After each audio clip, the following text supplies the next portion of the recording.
On my birthday, my husband uttered words that cut deeper than any knife. Cake? No need for it. Go ahead and toss it out. His callousness didn't end there. He whisked away on a trip with his mistress. I had clung to hope, hoping this occasion would mark a turning point for us. But alas, my hopes were dashed. I really don't think I can continue living with you anymore, I asserted. Understood, he replied coolly. In that case, I'll do as you said, throw out the cake, and I'll throw out something else that's important to you as well. With a chilling resolve, he continued, prepare yourself because I'm going to discard the thing that is most unnecessary to me. My name is Sarah, a 28-year-old office worker. My husband, Bob, also toils away in an office, albeit a different one. Our union is childless. Bob and I crossed paths a year ago at a party hosted by a senior colleague. Inwardly plain, a tad overweight, and introverted, I stood at the fringes of the gathering, engrossed in comic books. An indoor pursuit that matched my solitary disposition. Amidst the chatter, Bob, the epitome of charm and charisma, engaged me in conversation. He regaled me with tales of his travels and passion for vintage vinyl records, a captivating exchange that left me spellbound. As the evening waned, Bob requested my contact information, a gesture that caught me off guard. The following day, a message arrived, propelling us into a whirlwind of dates and burgeoning affection. 3 months later, he knelt before me, professing his love and sealing our fate with a ring. Marriage, I believed, would be the gateway to bliss. Yet reality proved cruel. Bob's demeanor shifted drastically post-nuptials. Once tender and attentive, he now shirked household responsibilities, content to while away hours in front of the TV or lost in his music collection upon returning from work. I'm not sure if it's the booming volume of his records, but whenever I announce that dinner is ready, it's as if he doesn't hear me. He saunters in late, much to my irritation. On his days off, he abandons me, citing plans with friends or colleagues from work. When I dare to ask for a bit of help around the house, he retorts, I'm working, you know. And when I point out that I'm working too, he dismisses it, claiming to be too busy even on his days off. His remark about my lack of friends stings, though I keep my thoughts to myself to avoid conflict. Gradually, Bob's criticisms escalate. He belittles my cooking and cleaning, eventually resorting to insults like, you should be grateful that a catch like me married someone as plain and overweight as you. I had hoped for a supportive partner, one who would share household responsibilities. Instead, all he tends to is his record collection, and my comic books, a cherished hobby of mine, disappeared without a trace one day. Bob's callous response, that they were cluttering up the room, only fueled my outrage. How dare he discard something so precious to me without a second thought? His verbal abuse and disrespect leave me questioning why he even married me in the first place. Perhaps, as I reluctantly conclude, he simply wanted a free housekeeper. I guess when he first met me at a party and noticed my quiet demeanor, he likely saw me as an easy target. Realizing this, I've spent countless nights in tears, though I've learned to bear the pain. But if we were to have children, I fear what the future might hold. Then, a friend disclosed she spotted Bob strolling arm in arm with another woman in the hotel district just yesterday. He had claimed to be meeting a friend, a man. So what did it mean that he was with a woman? Could he be cheating? These suspicions led me to hire a private investigator, confirming my worst fears. Bob had been unfaithful since our wedding day. Each time he claimed to be out with friends or colleagues, it was often rendezvous with Susan, a junior colleague from his office. How dare he burden me with household chores and then gallivant around with another woman? I'm going to divorce him, I resolved, even consulting a lawyer. Yet despite it all, I couldn't entirely despise Bob, who had led even someone as plain and unremarkable as me to dream of marriage. I decided to make one final attempt. My birthday was approaching, and if Bob would celebrate with me, I'd hold off on the divorce.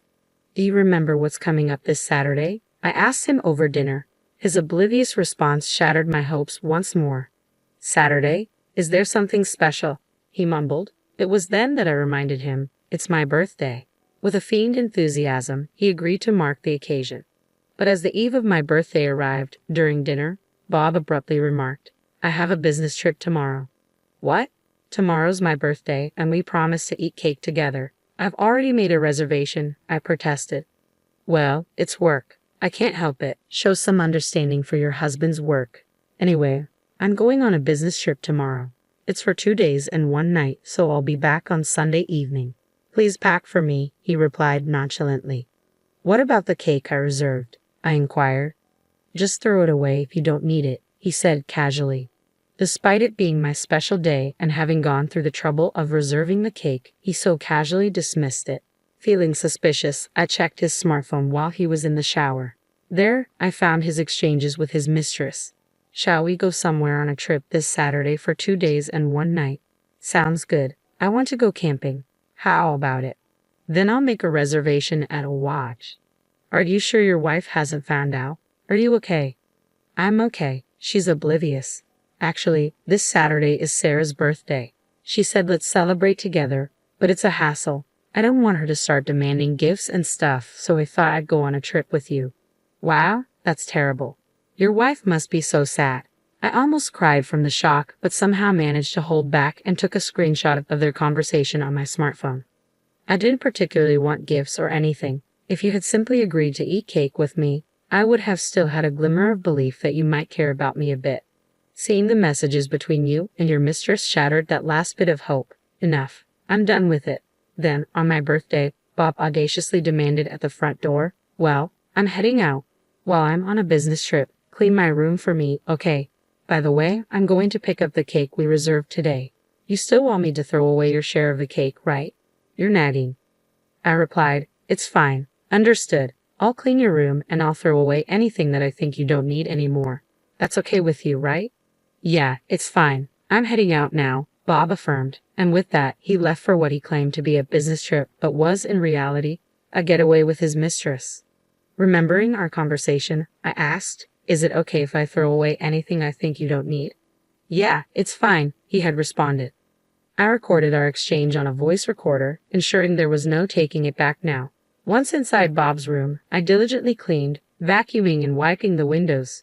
Then, I began disposing of the unwanted items, old clothes, piles of stationery, and even Bob's cherished record collection. It had taken quite a bit of money and effort for him to amass those records, but it was time to let go. I packed everything up and stowed it in the storeroom before placing the filled-out divorce papers on a living room table and leaving the house. Now, it was my birthday, and I intended to enjoy it to the fullest. I picked up the reserved cake, then booked a room in a luxury hotel I had always wanted to visit. In the comfort of my hotel room, I indulged in the cake, unable to bring myself to waste it. It was delicious, but I knew I needed to start dieting to avoid gaining weight again. Afterward, I treated myself to a shopping spree in nearby stores and took a leisurely stroll by the sea. It was the first time in a long while that I had the freedom to enjoy such a carefree day. Just as I was relishing this newfound freedom, I received a call from Bob on Sunday night. Where the heck are you? I got back from my business trip, and you're not home, and there's no dinner ready? He barked. I sighed, annoyed at his intrusion into my tranquil hotel stay. Well, I'm staying in a hotel for a bit for reasons. There's a lovely scene nearby.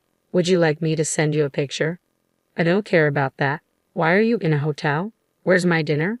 Also, I found divorce papers. What's going on? He demanded. If there are divorce papers, you should know what to do, right? Just sign your name on it and take it to the city hall. So you want a divorce? I retorted. Are you planning to make a paper airplane with it? You can't be that stupid. Just sign your name on it and take it to the city hall. So you want a divorce? I replied, frustration seeping into my tone. Honestly, I'm sick and tired of it. Bob just leaves me alone to plan his day off, and he never helps me with the household chores. From the very beginning, the first thing he does when he calls me is get mad because I haven't prepared dinner, I stated, bewildered. I thought it was unbelievable. What's up with that? When I entered the room, my cherished collection of records was nowhere to be found. What happened?